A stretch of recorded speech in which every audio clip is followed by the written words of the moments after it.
जय हिंद प्यारे साथियों, मैं आलोक आप सभी के साथ आज के सेशन में डिस्कस करने वाला हूं स्पेस स्टेशन की कहानी। तो आप लोगों को पता होगा हाल ही में सुनीता विलियम्स जो है वो अंतरिक्ष यात्रा पर जाती हैं मात्र 1 हफ्ते के लिए। वापस आना था उनको 13 जून को, लेकिन धीरे-धीरे क्या है उनके यान में कुछ खराबी हो जाती है और इसकी वजह से वो लेट होते-होते इतना लेट हो गई हैं कि अब उनके जो आने की जो संभावनाएँ हैं वो खतरे में आ चुकी हैं। ठीक है? तो इन सब चीज़ों पर पूरी चर्चा करते हुए जानेंगे कि ये इंटरनेशनल स्पेस स्टेशन क्या है?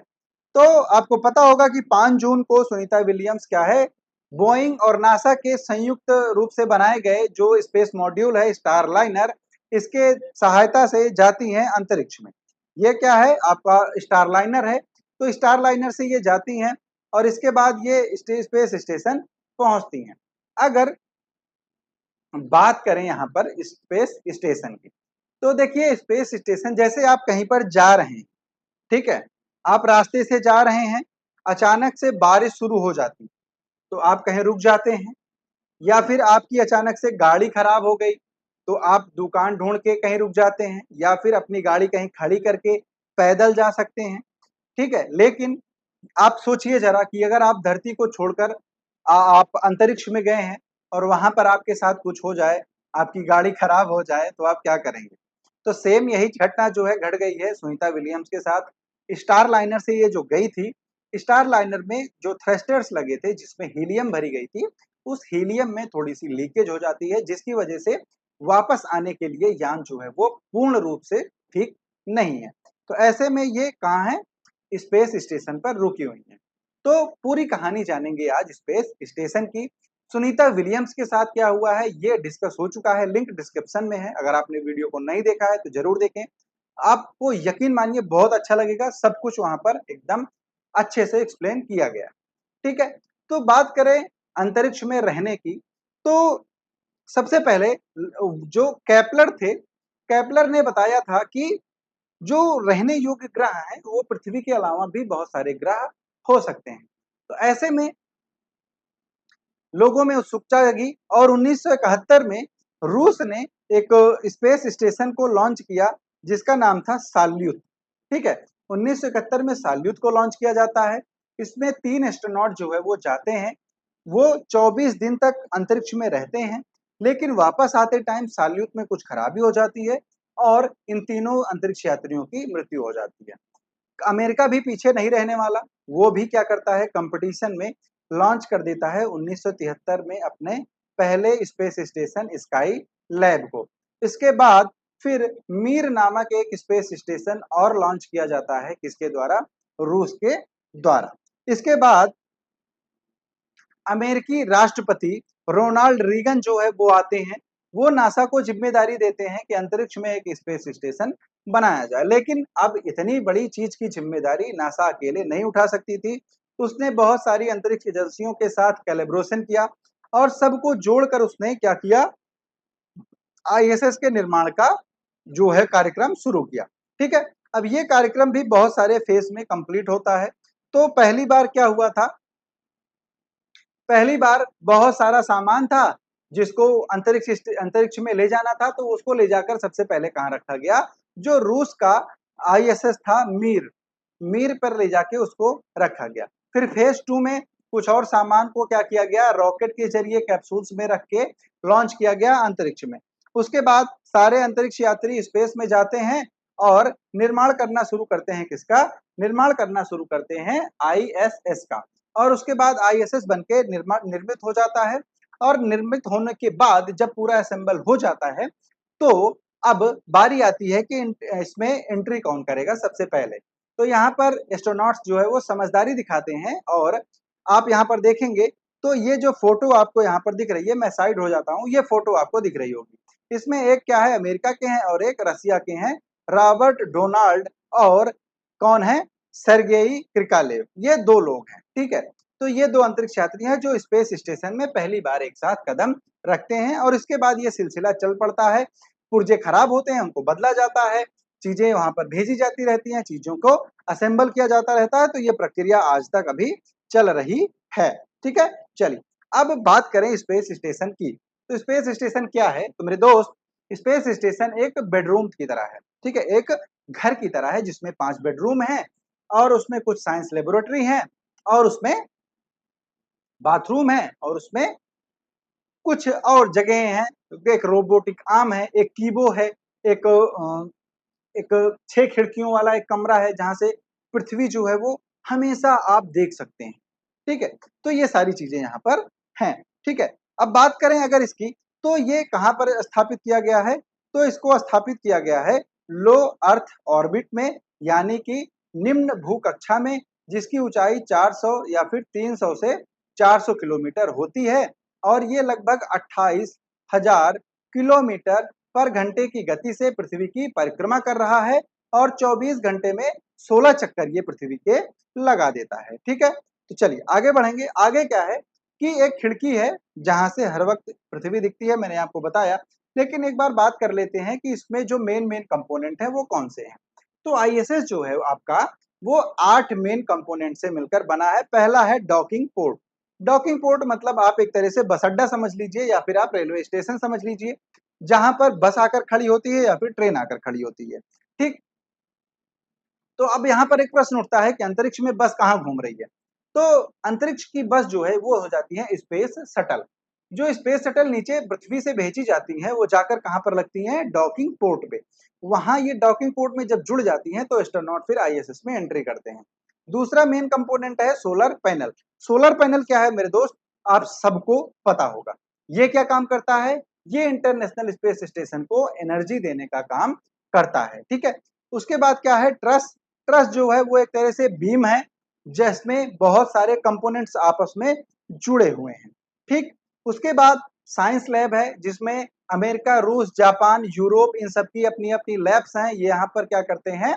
प्रयोग करते रहते हैं। उसके बाद 5वां एक बात करें तो क्या है? रोबोटिक आर्म है। रोबोटिक आर्म ये हो जाता है कि अगर स्पेस वॉक करना है अंतरिक्ष यात्री को, अंतरिक्ष में घूमना है, कुछ भी करना है, तो वो रोबोटिक आर्म के ज़रिए क्या कर सकते हैं?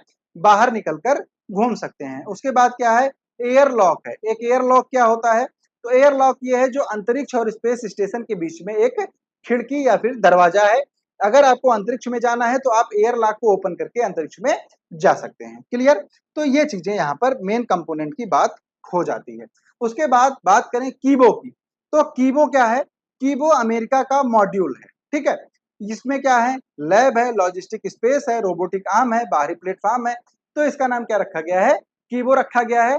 और जो मैंने आपको बताया था कि एक एक कमरा है जिसमें 6 खिड़कियाँ हैं और उन 6 खिड़कियों से पृथ्वी जो है हमेशा दिखाई देती है और उसका नाम है कपोला, ठीक है? तो ये आप लोग क्या है इसको याद भी रखेंगे, ये पेपर में भी पूछा जा सकता है। हवा, पानी, खाना कहाँ से मिलता है इनको? तो देखिए वायुमंडल हमारे लिए है। हमें यहाँ पर ऑक्सीजन, कार्बन डाइऑक्साइड, नाइट्रोजन सब कुछ मिलता है, लेकिन अंतरिक्ष में तो वायुमंडल है नहीं। तो जब वायुमंडल नहीं है तो हवा कहाँ से मिलेगी? तो सिंपल सी बात है, हवा को पृथ्वी से भेजा जाता है कैप्सूल्स में, गैस सिलेंडर्स में, ठीक है? और कुछ वायु, कुछ ऑक्सीजन ये वाटर मॉलिक्यूल्स के ज़रिए भी लैब में बना लेते हैं, ठीक है? उसके बाद पानी, पानी जो है वो भी भेजा जाता है नीचे से और कुछ पानी वहाँ पर रिसाइकिल किया जाता है। रिसाइकिल कैसे किया जाएगा? जैसे यूरिनेशन जो करते हैं या समझिए कि जो मूत्र त्याग करते हैं एस्ट्रोनॉट्स उसको रिसाइकिल करके पानी में क्या है परिवर्तित किया जाता है। फिर उसके बाद खाने की बात करें, तो खाने का सारा सामान पृथ्वी से ही जाता है, रेडी टू ईट सामान होता है या फिर गर्म पानी में आप डाल के मैगी टाइप का खा सकते हैं। उसके बाद टेम्परेचर की बात करें, तो टेम्परेचर अगर आप बात करें तो अंधेरे वाले हिस्से का 128 डिग्री सेल्सियस माइनस में होता है और जो आईएसएस के अंदर की बात करें तो 93 डिग्री सेल्सियस उजाले वाले भाग का होता है। तो ऐसे में रहेंगे कैसे? तो ऐसे में बहुत सारे इक्विपमेंट्स का यूज करके क्या किया जाता है? टेम्परेचर को मेंटेन किया जाता है। फिर उसके बाद बात करें वेस्ट मैनेजमेंट की। वेस्ट मैनेजमेंट के लिए जो कैप्सूल जाते हैं, उनमें से उनको वापस भर के भेज दिया जाता है और पृथ्वी पर आने पर उनको नष्ट कर दिया जाता है। अब सबसे इम्पोर्टेंट बात, न सोएंगे कैसे और नहाएँगे कैसे? तो नहाने वाला तो आप लोगों से मिल-जुल जाएगा थोड़ा, लेकिन सोएंगे कैसे? सोना आप लोगों से मैच नहीं कर पाएगा, क्योंकि अंतरिक्ष में ग्रेविटी नहीं है, तो हर चीज़ क्या है इधर-उधर तैरती रहती है। तो ऐसे में हो सकता है कि आप सोएँ कहीं और जगें कहीं। तो इसलिए इम्पोर्टेंट ये है कि आपको खुद को बांध के सोना पड़ेगा, तो इसलिए एस्ट्रोनॉट्स को स्लीपिंग बैग्स दिए जाते हैं, ये उसमें सोते हैं। फिर नहाने के लिए आप बाथरूम में गए, शावर खोला, पानी आया, नीचे नहा लिए। लेकिन अगर आप स्पेस में हैं, तो तब तो सेब सर पे गिरेगा ही नहीं, क्योंकि ग्रेविटी नहीं है। तो जब सेब भारी होके नहीं गिरेगा, तो पानी भी नहीं गिरेगा साहब। तो पानी जब नहीं गिरेगा, तो नहाएँगे कैसे? आप अगर हज़ार-हज़ार दिन अंतरिक्ष में रह रहे हैं, तो गंदे होके थोड़ी ना रह सकते हैं।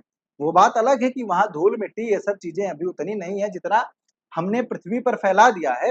लेकिन फिर भी तो नहाने के लिए क्या करते हैं, गीले टॉवल या फिर व्हाइट पेपर्स जो होते हैं, उनसे खुद को पोंछ लेते हैं। खाने का मैंने आपको बता दिया, सब कुछ पृथ्वी से भेजा जाता है।